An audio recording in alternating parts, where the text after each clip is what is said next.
Welcome to my channel MSK Civil Engineering Tutorial. I Shiv Prasad Karav welcoming you all heartily to my channel. Happy Independence Day to you all.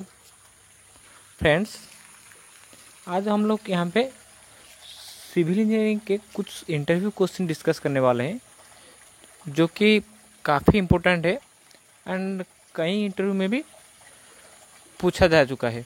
ठीक है, तो ये सारे question जो है मैं subject wise लेके आऊँगा। पहले जो सब्जेक्ट मैं चूज़ किया हूँ वो है concrete. Okay friends, if you are new to my channel, just hit that subscribe button and the bell icon so that you will get notified for the next video to be uploaded. And if you are my existing viewers, then do share with your friends so that they could know about my channel. So without wasting our time, let us start our question and answer session. Our question number 1, what are the process involved in the concreting process? तो friends, हम लोग concrete करने से पहले क्या क्या process दे के चलते हैं ताकि कंक्रीट हमारा अच्छे से हो जाए। तो these are the steps. First हम लोग चलते हैं बैचिंग, उसके बाद चलते हैं मिक्सिंग में, उसके बाद प्लेसिंग, उसके बाद compaction, finishing and curing. In batching हम लोग क्या करते हैं कि हम जो cement, fine aggregate, coarse aggregate, admixture, water, ये सब चीज़ मिलाते हैं। इसको हम पहले वेट या वॉल्यूम के बेसिस में इसको अलग अलग रखते हैं। उसके बाद मिक्सिंग में क्या करते हैं, अगर हम मशीन मिक्सिंग होता है या हैंड मिक्सिंग होता है, उसी के हिसाब से हम मटेरियल को ऐड करके अच्छे से मिलाते हैं। नेक्स्ट उसके बाद क्या होता है, मिक्सिंग के बाद, मिक्सिंग के कुछ टाइम के बाद हम लोग उसको लेते हैं प्लेसिंग के लिए। और प्लेस कहाँ करते हैं, मोल्ड के ऊपर प्लेस करते हैं। और जो प्लेस करते हैं, जब मटेरियल मोल्ड के अंदर डालते हैं तो कितना हाइट से डालना पड़ता है हम लोग को, वो हाइट 1 मीटर होना चाहिए। To avoid this restriction is to avoid segregation. Next होता है compaction.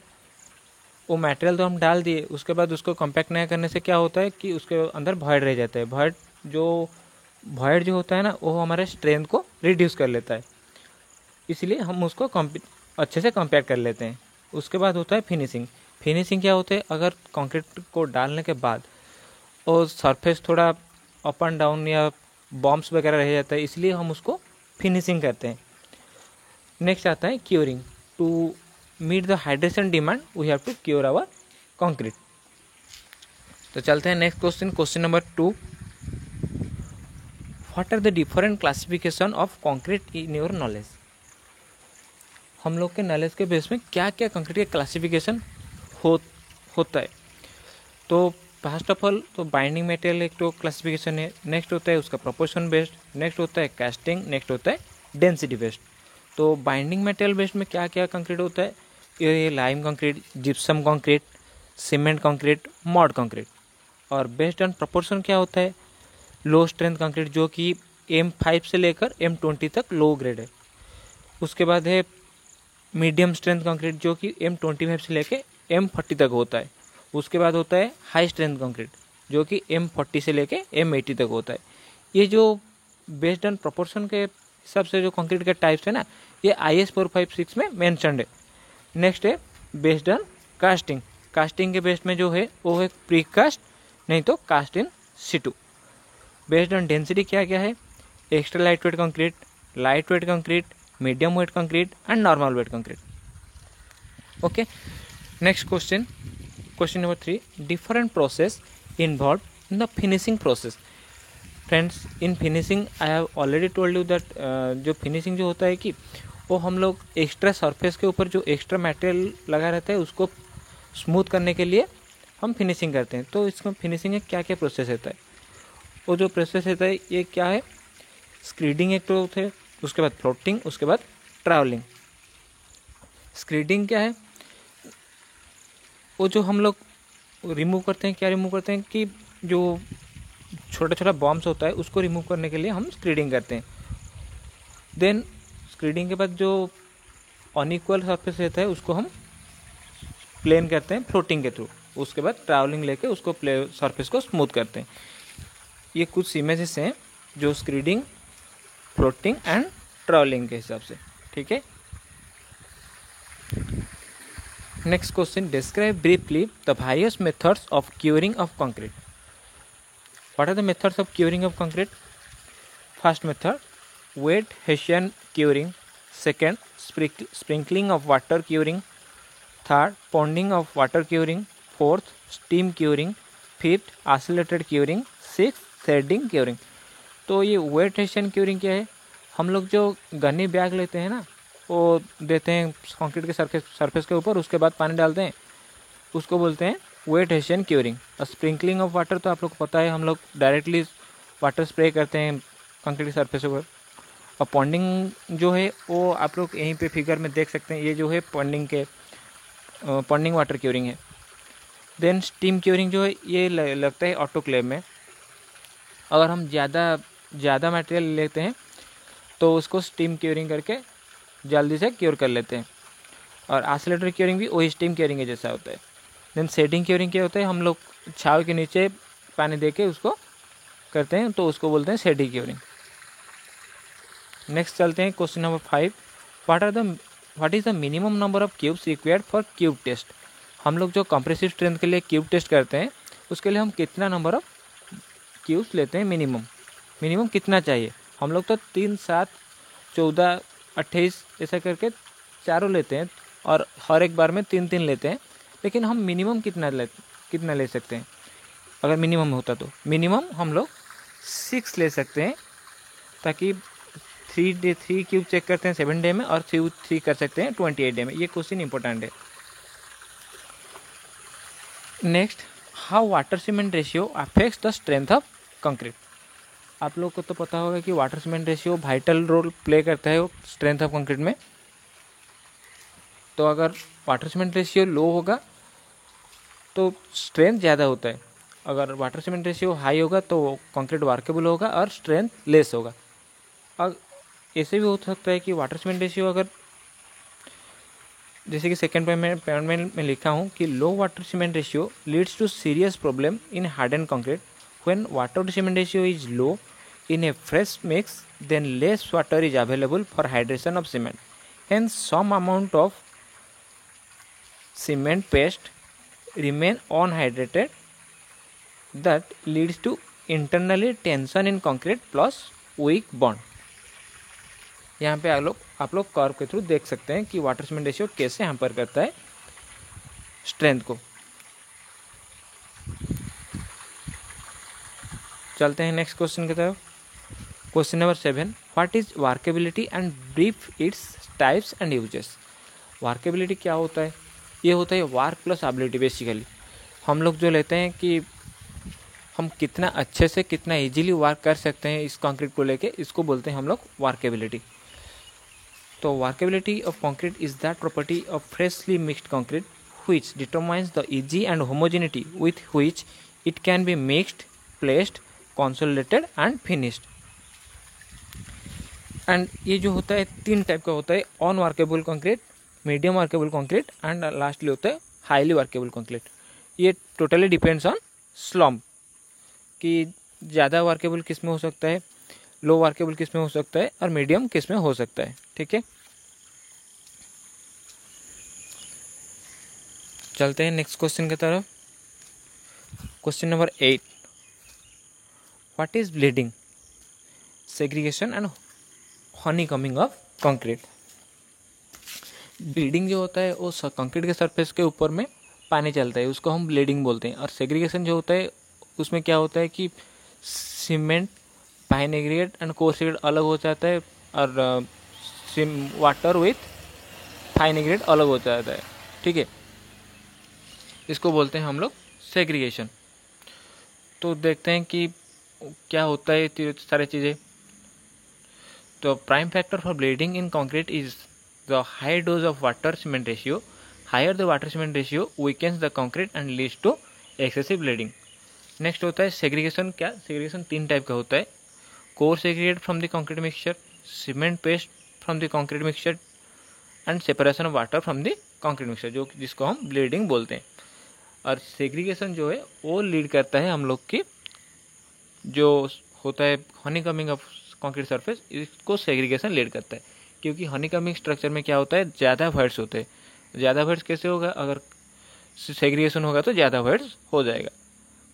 Next question, question number 9, what is laitance of concrete. ये लैटेंस क्या होता है?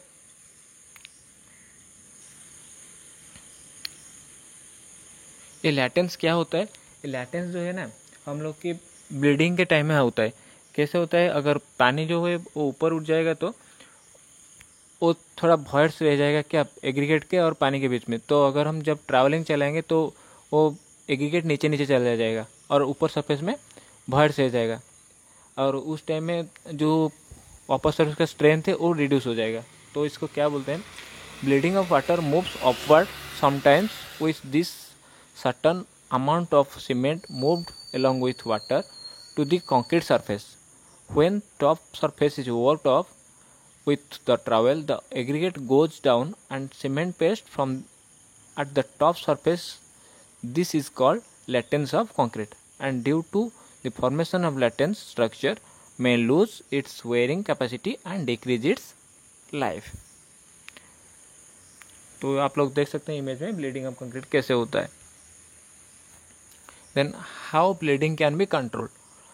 Next question, how bleeding can be control. तो ब्लीडिंग को हम कैसे कंट्रोल कर सकते हैं। ब्लीडिंग का तो हम लोग इफेक्ट देख लिए थे, अब इसको कैसे कंट्रोल किया जाए, ठीक है। तो इसको कैसे कैसे कंट्रोल, कैसे, ये 3 मेथड है। पहले तो हम उसको मिनिमम वाटर कंटेंट के थ्रू लेते हैं, नहीं तो हम इसमें एयर एंट्रीनिंग एडमिक्सचर देते हैं, जो कि हम लोग का जो ज़्यादा पानी है कंक्रीट में उसको ऑब्जर्व कर लेता है। और थर्डली हम लोग उसमें ऐड करते हैं cement. Next question, question number 12, how do you explain grade of concrete. Friends, grade of concrete क्या है? ग्रेड ऑफ कंक्रीट जो है कंक्रीट का स्ट्रेंथ का नोटेशन है, ठीक है। तो उसको हम ग्रेड बोलते हैं। जैसे कि हम बोलते हैं M20, M denotes it's mix proportion and 20 denotes its strength. इसको बोलते हैं हम लोग ग्रेड ऑफ कंक्रीट। एंड 20 जो है वो उसका कैरेक्टरिस्टिक स्ट्रेंथ है, जो कि हम 28 डे में निकालते हैं, और उसका यूनिट है न्यूटन पर mm²। Next question, question number 13, during construction of structure in sea water which grade concrete you will be recommended. अगर सी के थ्रू सी वाटर में स्ट्रक्चर हो रहा है तो ये होता है आप लोग का, ये एक्सपोजर के कंडीशन के थ्रू आता है, तो इसलिए हम लोग इसको M30 grade, minimum M30 grade concrete में स्ट्रक्चर को प्रिपेयर करेंगे और कंस्ट्रक्शन करेंगे। ये जो हम M30 ग्रेड कंक्रीट लेते हैं, ये IS 456 के स्पेसिफिकेशन के लिए हम लेते हैं M30 grade concrete. Then there must be a question that what are the different exposure conditions given in IS 456। Then the exposure conditions given in IS 456 are mild exposure, moderate exposure, severe exposure, very severe exposure, and extremely severe exposure. And friends, these exposure conditions I will discuss in the questions from IS 456 detailing. Okay. Next question, question number 14. What are the factors that affect strength of concrete? The factors are water cement ratio, compaction of concrete, ingredient of concrete, curing of concrete, shape of aggregate, maximum size of aggregate, grading of aggregate, weathering condition, temperature, and rate of loading are the major factors which affect the strength of concrete. Then next question, what are the factors that affect compressive strength? तो friends, जो compressive strength है उसको हम अगर check करने के time में क्या क्या फैक्टर्स इसका स्ट्रेंथ को गवर्न करता है, तो पहला होता है साइज फैक्टर।